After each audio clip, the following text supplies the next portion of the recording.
If you're innovating, creating, or making a difference, this show is for you. Welcome to Over Coffee. I'm Dot Cannon. Here on Over Coffee, we talk with artists and innovators about the process of changing the world in terms of what they do. These students actually think about things differently, and they can contribute in ways that the robotics students had never thought about before, and came up with really cool ideas for the different robots. So they learned a lot from the students with special needs. We've seen the first robotics competitions, where high school students come together with robots they've crafted in a competition sporting type event. But Unified Robotics takes that one step further. In 2015, then high school student Delaney Foster created this groundbreaking program where students with and without special needs can collaborate on the creation of robots for a competition.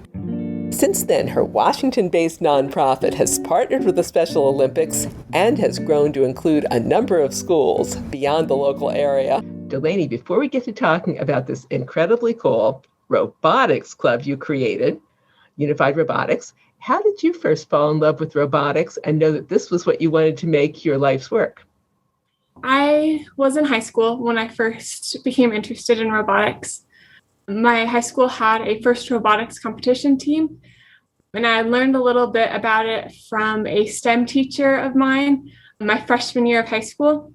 And it was just initially intrigued in a robotics team, a robotics competition.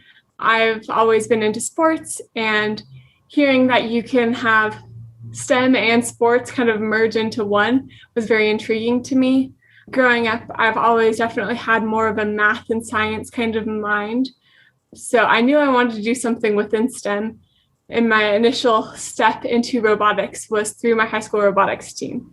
So once I heard about it, I joined the team and absolutely loved it. I became very dedicated with the robotics program at my school. By the time I was a senior, I was leading the team. And that just kind of set me off in my interest in robotics. And then going to college, decided to study mechanical engineering.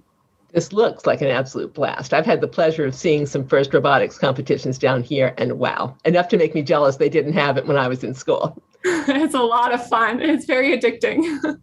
How did you first come to create Unified Robotics? So some background, I have a sister who's a year and a half older than me, but we were in the same year in school, and she's diagnosed with autism.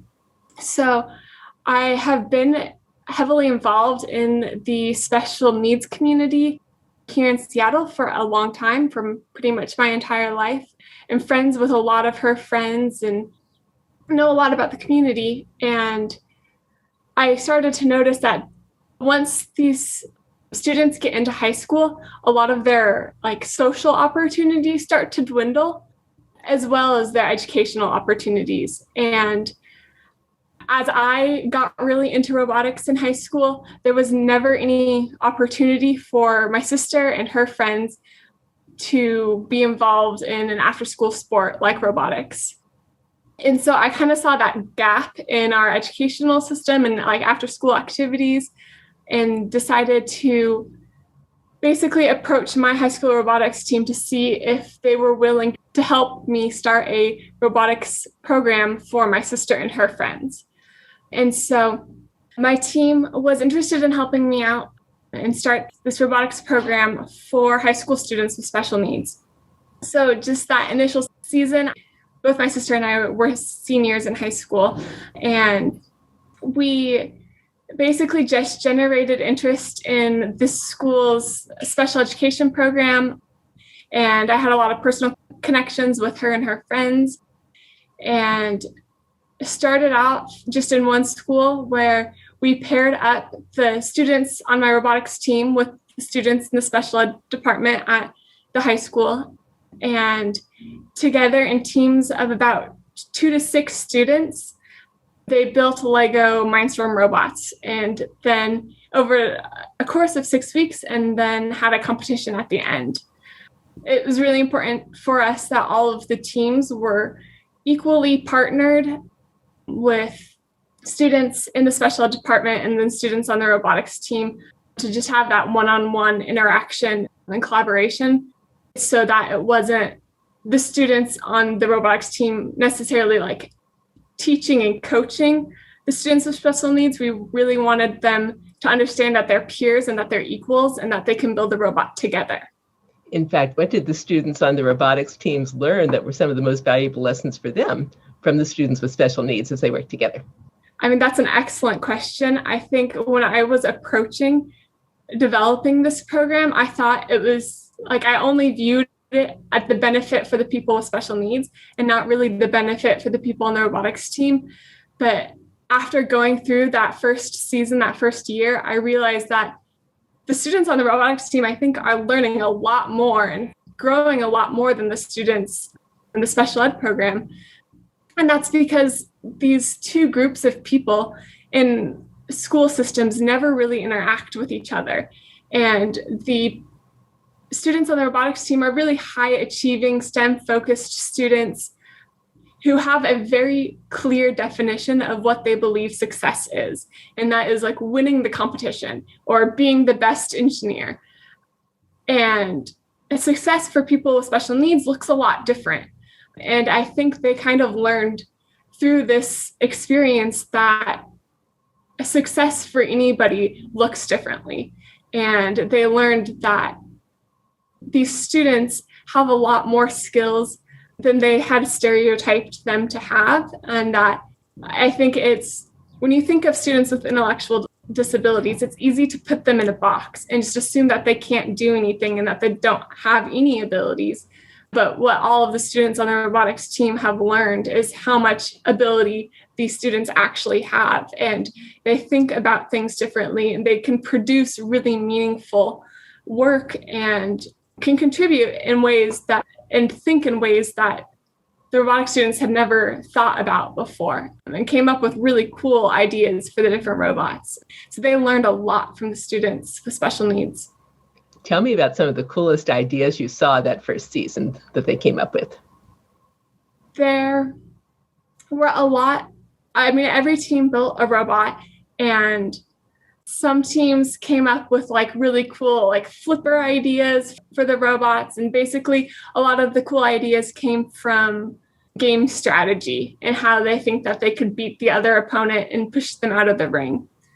But then not every team's goal was to build a robot. There was one student who had some dexterity challenges, and for her goal was to basically build a string of gears and spin them and kind of see what that chain reaction looks like.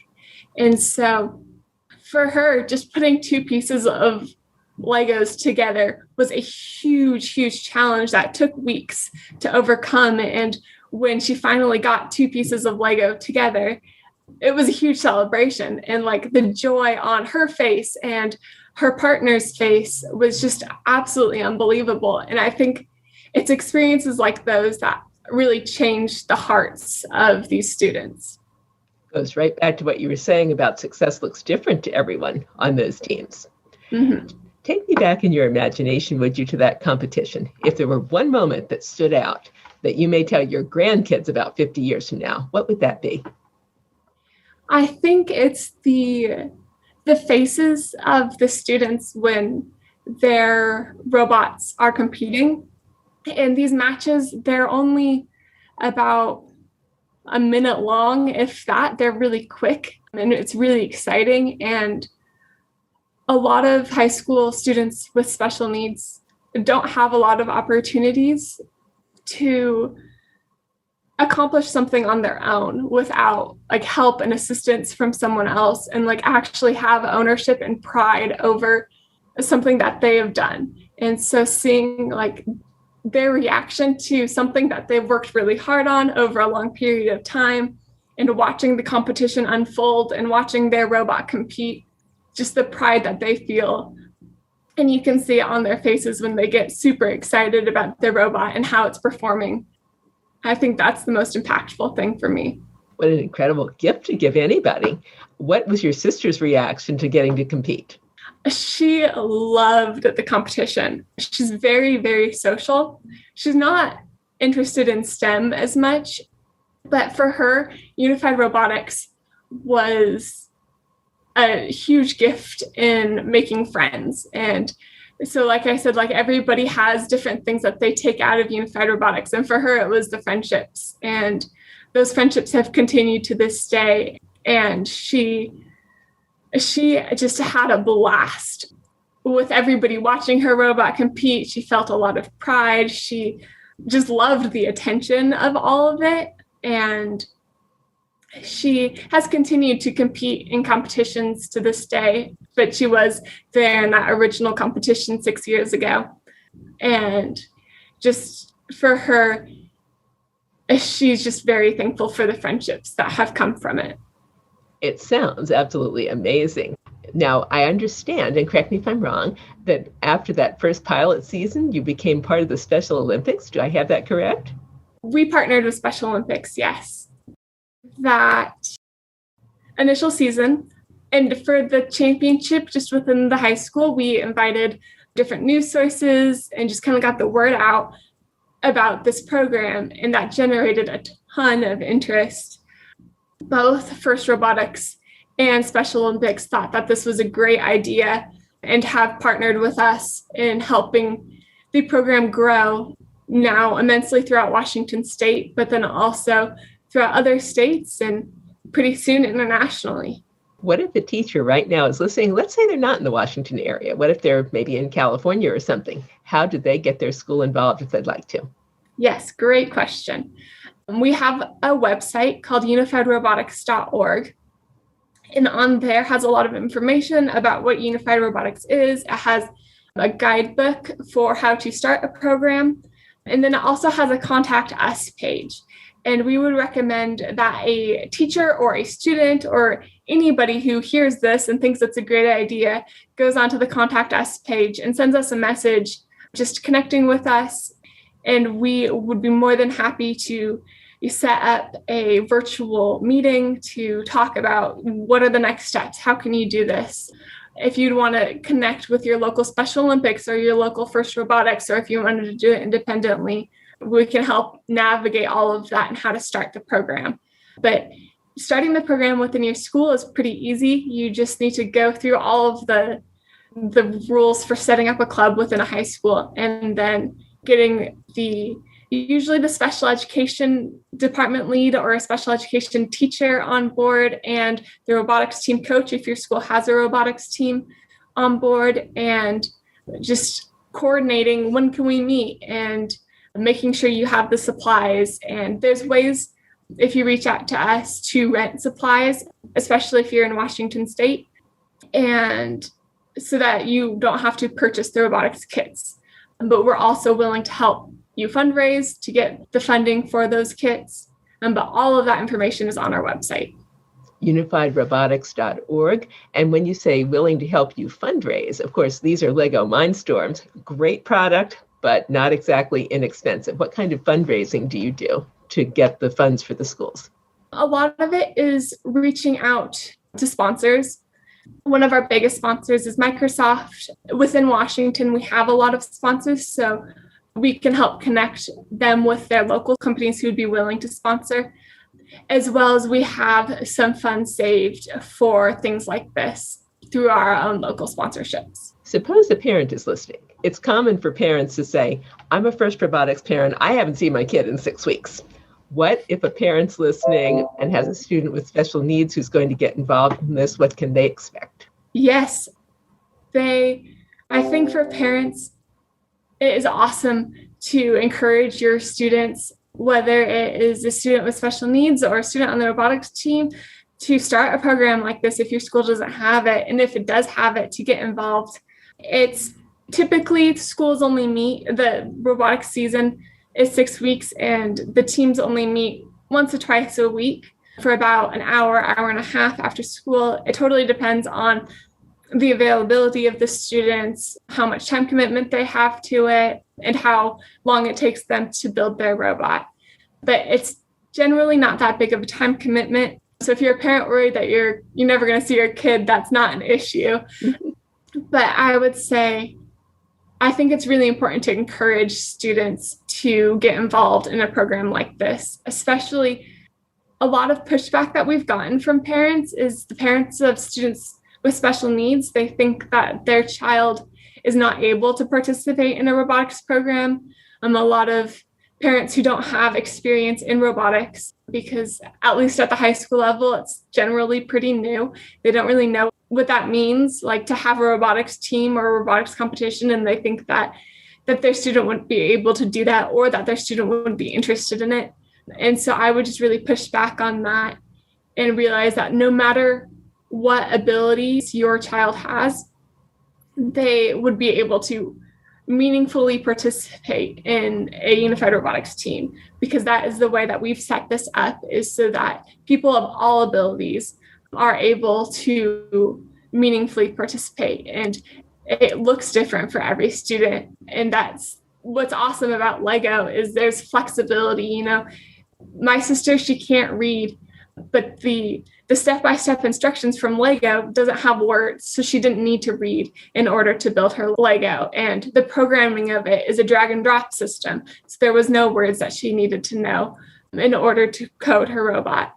But then also, if you have a really advanced student, the Legos, you know, they have no ceiling, and that's what's awesome about that. You can be super creative and build something. You don't need to follow the directions.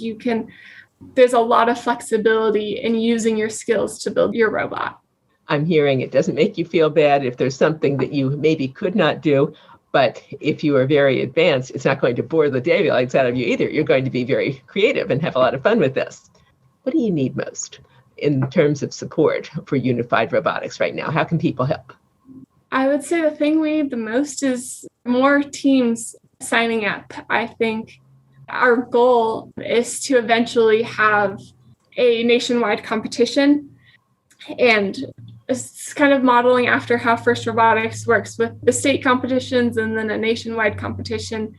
And so right now, we're pretty stacked in Washington State. If you live in Washington and you want to get involved, please reach out to us. We've got tons of resources for getting you started. And if you're in any other state and you want, say it's a state that doesn't even have unified robotics, you want to bring it to your state, it might seem like a lofty goal, but it's not hard. And we would love to help and support you in any way that we can. Tell me about your sister. What were the effects on her, and what is she doing today? My sister, I'll start with where she's at today. She's currently living independently, which is a big step that she took about 2 years ago.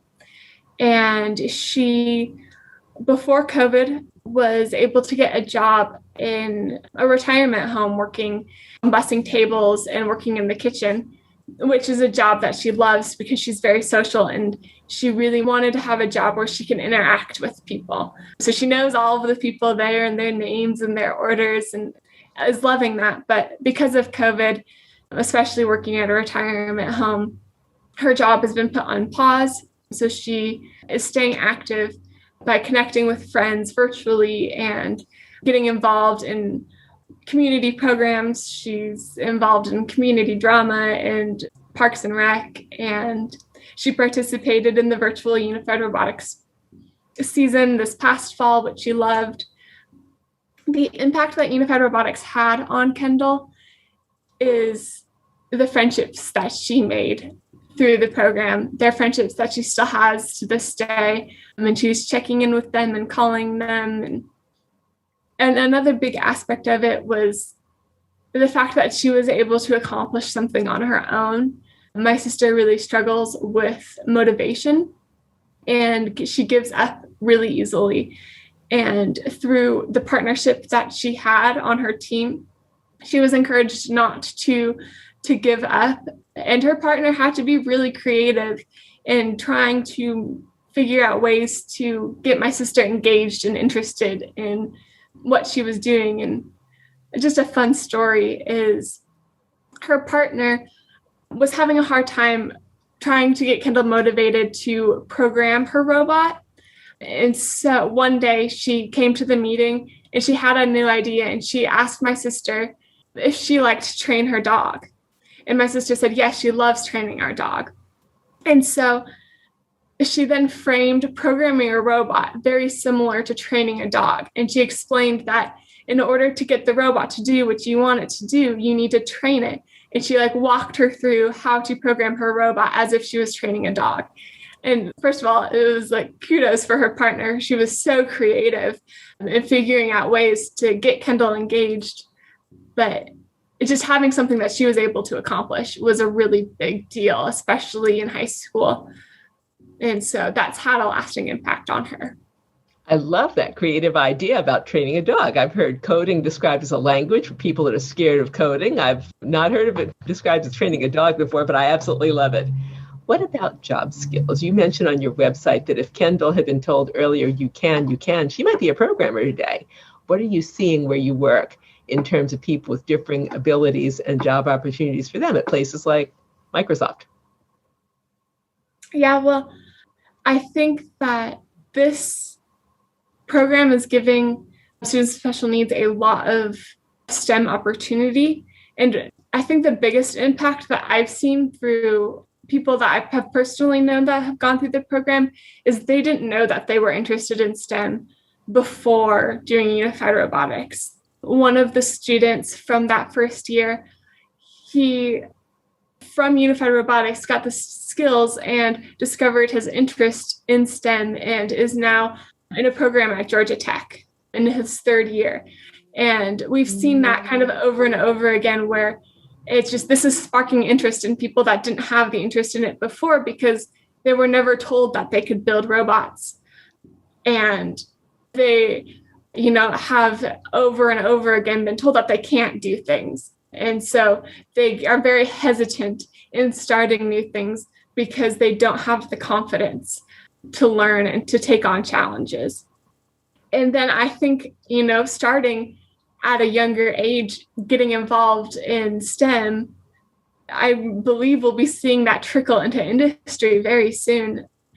At Microsoft, a few years ago, they set up a neurodiverse hiring program where they've basically changed the way that they do the interviews for their hiring in order to allow people with disabilities to be more successful in the interviews and not be weeded out because of a disability that they had that doesn't actually impact the way that they would work. So at Microsoft, I've seen great strides to seek out those specific skills in people who have different abilities. And I know that a lot of other tech companies are also starting to look at that, realizing that, the social skill of trying to get through an interview isn't actually important in the work that they produce. And you can find a lot of talent in hiring people with disabilities. On the flip side of it, those are for people who have, great skills in those fields. My sister is someone who, she never surpassed first, second grade level in any field of academics. And she doesn't have splinter skills like a lot of people stereotype autism to have. And so for her, she doesn't actually have the ability to be a programmer at a company like Microsoft. But there are a ton of companies who are starting to realize that there are jobs that they can hire people with a wide range of abilities for. And so I see at Microsoft, kind of on my day-to-day, pre-COVID, a lot of people with different abilities working in different jobs. And my sister has interviewed for a job at Microsoft setting up presentation rooms. Unfortunately, she didn't get the job. But the fact that they are just trying to find jobs for people like my sister amazes me. And I just hope that more companies start focusing on that.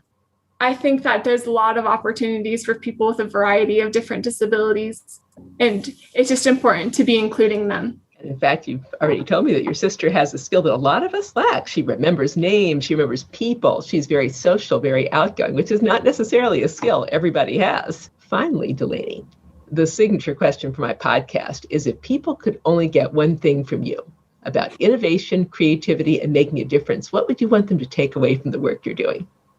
I would want them to reach out to people in their community with special needs. Even if it's not reaching out, to be more empathetic to people around them, and understanding that not everybody thinks the way that they think and can act the way that they act. And I think that all of us can grow together if we're more empathetic to people who are different than us.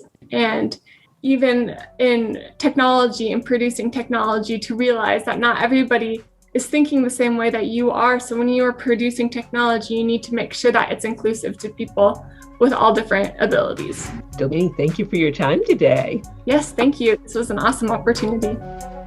You and I have been listening to Delaney Foster, founder of Washington-based nonprofit Unified Robotics. Find out more about getting your local school involved at unifiedrobotics.org.